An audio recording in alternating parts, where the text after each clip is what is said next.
আজ প্রথমবার আমি কিয়ানের জন্য রান্না করছি মাছের ঝোল, তাও আবার ঝিঙে দিয়ে। এতদিন তো বেচারা সব সেদ্ধ সেদ্ধ খেয়ে এসেছে, তাই ভাবলাম যে এখন থেকে ওকে একটু মশলার সাথে পরিচয় করাতে হবে। তাই আমি আজকে কাতলা মাছটাকে একটু বাটার দিয়ে ভেজে নিচ্ছি, আর তার মধ্যে দিয়ে দিচ্ছি 1 চিমটি হলুদ দিয়ে আমি এটাকে ঢেকে ঢেকে ভাজবো যাতে সেদ্ধ হয়ে যায়। ও রান্না আমি সবসময় লো ফ্লেমে করি, হাই ফ্লেমে একদমই করি না, এবং ঢেকে ঢেকে সবসময় রান্না করি যাতে লো ফ্লেমে কুক হয়ে যায়। আর কিয়ানকে আমি এর আগেও মাছ রান্না করে খাইয়েছি, তবে সেদ্ধ করে। তাই ভাবলাম যে আজকে আমাদের মতন করে, যেরকম আমরা মাছের ঝোল খাই সেরকম করে আজকে কিয়ানকে আমি মাছের ঝোল রান্না করে দেবো। তো কথা বলতে বলতে আমার মাছ ভাজা হয়ে গেছে, যে দেখতে পাচ্ছ মাছটা কি সুন্দর গোল্ডেন ফ্রাই করেছি আমি। ও আরেকটা কথা, ছোটোবেলায় আমি যেরকম মাছ ভাজার পর আমি মাছের তেলটা খেয়ে নিতাম, তো আমি কিয়ানকে একইভাবে মাছ ভাজার পর মাছের তেল আমি ওকে খেতে দিই। তো এবার আমি বাটার দিয়ে দিলাম, আর বাটারের মধ্যে দিয়ে দিলাম 1 চিমটি মতন কালো জিরে, আর এখানে দিয়েছি ঝিঙেগুলো খুবই নরম ছিল এবং কচি ছিল।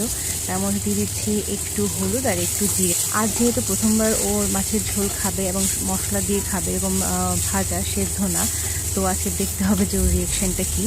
যখন আমি মাছ সেদ্ধ দিতাম সবজি সেদ্ধর সাথে, তো তখনও খেত, কিন্তু খুব একটা মানে ভক্তি সহকারে খেত না। তো আমি ভাবলাম যে বেচারা কেন এরকম করে খাবে, তো একটু টেস্টের পরিবর্তন আনা দরকার।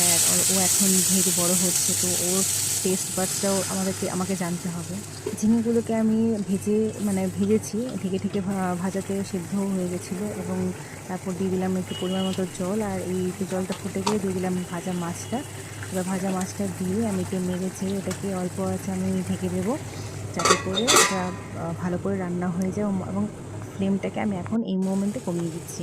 এই তো ঝোলটা অনেকটা শুকিয়ে এসেছে, জল যেটা আর কি সেটা শুকিয়ে এসেছে। আর ঝিঙেটা যেহেতু একদমই একটা জলজলে একটা সবজি, তো এটা ডাইজেস্ট হতে খুব ভালো, এবং বাচ্চাদের শরীরে জলের যে ঘাটতি সেটাও পূরণ করতে সাহায্য করে, এবং ঝিঙেতে নাকি প্রচুর পরিমাণে পটাশিয়ামও আছে, যেটা বাচ্চাদের জন্য খুবই ভালো।